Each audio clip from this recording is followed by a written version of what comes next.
പിടിച്ചെടുത്ത കുഴൽപ്പണം പോലീസ് അമക്കി. ഇത് വൈത്തിരിയിൽ നിന്നാണ് ഈ സംഭവം റിപ്പോർട്ട് ചെയ്യുന്നത്. കഴിഞ്ഞ 15-ാം തീയതി വൈത്തിരി സർക്കിൾ ഇൻസ്പെക്ടർ അനിൽകുമാറും അവിടുത്തെ ASI ബിനീഷും senior civil police officer Abdul Shukoor, Abdul Majeed ഇവർ 3,30,000 രൂപയുടെ കള്ളപ്പണം പിടിച്ചു. അത് ചുണ്ടൽ സ്വദേശിയായ ഒരാൾ അത് മലപ്പുറത്ത് ഒരാൾക്ക് കൊടുക്കാൻ കൊണ്ടുവന്ന പണമാണ്. അത് കള്ളപ്പണമാണ് എന്ന് പറഞ്ഞ് വൈത്തിരി CA ബിനീഷും പാർട്ടികളും അത് പിടിച്ചെടുത്തു. 15-ാം തീയതി പിടിച്ചെടുത്തതിനെ സംബന്ധിച്ച് ഇതുവരെ ഒരു കേസ് എടുത്തിട്ടില്ല. ആ ആളെ പറഞ്ഞങ്ങ് വിടുകയും ചെയ്തു. പിന്നീട് അയാളെ വിളിക്കുന്നില്ല, കേസ് നമ്പറില്ല. അയാളുടെ പൈസ ചിലപ്പം ജെന്യുവിനായിരിക്കണം. കാരണം പിടിച്ചെടുത്ത പൈസ ആ കള്ളപ്പണമാണെന്ന് പറഞ്ഞാണ് പോലീസ് തട്ടിയെടുത്തത്. അയാൾ നേരെ അവിടുത്തെ ജില്ലാ പോലീസ് മേധാവിയെ കണ്ടു. പുതിയ IPS ഓഫീസറാണ് SP ആയിട്ട് അവിടെ ഇരിക്കുന്നത്. തബോഷ് ബസു മദാരി എന്നയാളാണ്, ചെറുപ്പക്കാരനാണ്.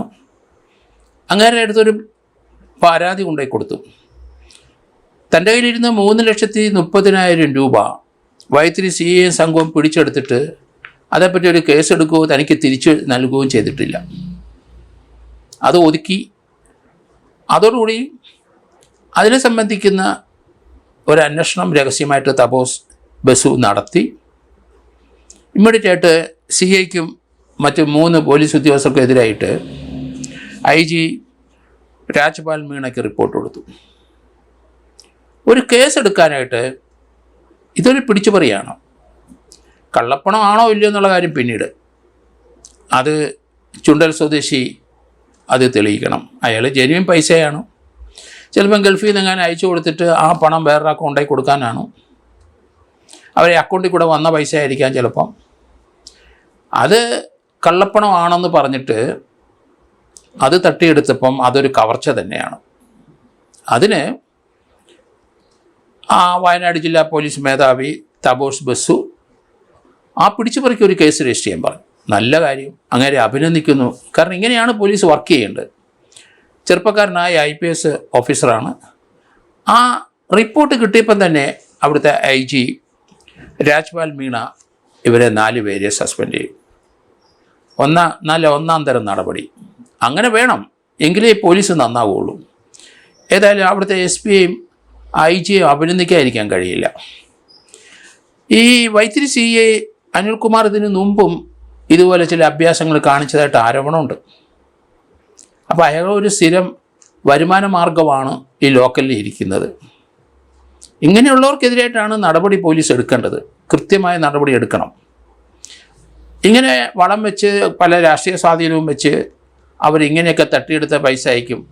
അതിനൊരു ഡിപ്പാർട്ട്മെൻറ്റ് നടപടിയും ഇല്ലാതെ പലരും രക്ഷപ്പെടുന്നത്. അതിൻ്റെ ഷെയർ ചിലപ്പം മറ്റുള്ളവർക്കൂടെ കൊടുക്കുമായിരിക്കാം. എന്തായാലും 3,30,000 രൂപ കള്ളപ്പണമാണോ ഇല്ലയോ എന്നുള്ളത് വേറൊരു പ്രശ്നം. കള്ളപ്പണമാണെങ്കിൽ ചിലപ്പം ആ ചുണ്ടൽ സ്വദേശി പരാതി കൊടുക്കാൻ പോവില്ല. എന്തായാലും നല്ലൊരു നടപടി തന്നെ പോലീസ് എടുത്ത, നല്ല കൃത്യമായ നടപടി. അതേസമയത്ത് പണം നഷ്ടപ്പെട്ട ആൾ പരാതി കൊടുക്കാനും തയ്യാറായി. പോലീസ് പിടിച്ചെടുത്ത് അയാളുടെ കയ്യിലിരുന്ന പണം പിടിച്ചെടുത്ത് അത് അവരുടെ പോക്കറ്റിലേക്ക് പോയാൽ അത് കവർച്ച തന്നെയാണ്. ആ ഡക്കോയിറ്റിയാണ്, റോബറിയാണ്. അതുകൊണ്ട് അതിനൊരു കേസെടുത്തത് നല്ല കാര്യം. ഇങ്ങനെ വേണം പോലീസിനെ നന്നാക്കാൻ. പോലീസ് ഇതുപോലെ ചെയ്യുന്ന പ്രവൃത്തികൾക്കെല്ലാം കൃത്യമായി മേലുദ്യോഗസ്ഥന്മാർ ഒരു ഡയറക്ഷൻ കൊടുത്തിട്ട് കേസെടുത്താൽ തീർച്ചയായിട്ടും ഇവിടുത്തെ അഴിമതിയും മർദ്ദനമൊക്കെ കുറയും. സാധാരണക്കാരന് കൃത്യമായ നടപടി പോലീസിൽ നിന്ന് ലഭിക്കുകയും ചെയ്യും. ഇത് തന്നെയാണ് വേണ്ടത്. ഏതായാലും IPS ഉദ്യോഗസ്ഥന്മാരെ അഭിനന്ദിക്കുന്നു. ഇതുപോലെയുള്ള ചില പുഴുക്കുത്തുകൾ ലോക്കൽ പോലീസ് ഇരുന്നിട്ടാണ് രാഷ്ട്രീയക്കാരെ മാറി മാറി അടിക്കുന്നതും ഒരു കാര്യമില്ലാതെ പണം ഉണ്ടാക്കാൻ വേണ്ടി തന്നെ. പീച്ചി സംഭവത്തിൽ നമുക്കറിയാമല്ലോ, 5 ലക്ഷം രൂപയാണ് അവർ വിധിച്ചെടുത്തത്. അത് ഇതുവരെ അതിന് നടപടി ഉണ്ടായില്ല. അവിടെ ഒരു റോബറി ഡക്കോയിറ്റ് തന്നെയാണ്. കൈക്കൂലി, അല്ലെങ്കിൽ അത് വിജിലൻസിന് കൊടുക്കുക, കൈക്കൂലിയല്ലേ അത്. KP ഔസഫ് അത് പല പ്രാവശ്യവും പറഞ്ഞിരിക്കുന്നു. അയാളുടെ വീട്ടിലിരുന്ന് അയാൾ പണം എണ്ണി ആ കേസ് പരാതിക്കാരനും കൊടുക്കുന്നത് നമുക്ക് കാണാം. 50,000-ൻ്റെ കെട്ട് 5 കെട്ടെടുത്ത് അയാളെ ഒരു പ്ലാസ്റ്റിക് കവറിനകത്താക്കി അവിടുന്ന് കൊണ്ടുപോവുകയാണ്. പിന്നീട് അയാളെ പോലീസ് ചോദ്യം ചെയ്തു. അല്ലെങ്കിൽ അതിൽ ചിലപ്പോൾ അയാൾ പലരിടത്തും പറഞ്ഞത് 2 ലക്ഷം രൂപ അയാൾക്ക് കിട്ടിയിട്ടുള്ളൂ, ബാക്കി 3 ലക്ഷം രൂപ പോലീസ് സ്റ്റേഷനിൽ കൊടുത്തെന്നാണ്.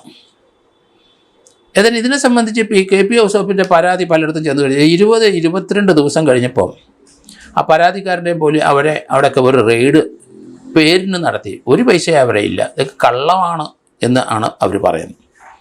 എന്തായാലും ഇതുപോലെ ശക്തമായ നടപടി എടുത്തു കഴിഞ്ഞാൽ പോലീസ് നേരെ നിൽക്കും, പോലീസ് നന്നാവും, നമുക്ക് നീതി കിട്ടും, പോലീസിൻ്റെ ഈ ദുരുദ്ദേശപരമായ നടപടിക്രമം അവസാനിക്കും, അവരുടെ മർദ്ദനം കുറയും, അതിശക്തമായ നടപടി ഡിപ്പാർട്ട്മെൻറ്റ് എടുക്കും എന്ന് തോന്നിയാൽ എല്ലാവരും മര്യാദരാമന്മാരാവും എന്നാണ് ഞാൻ കരുതുന്നത്.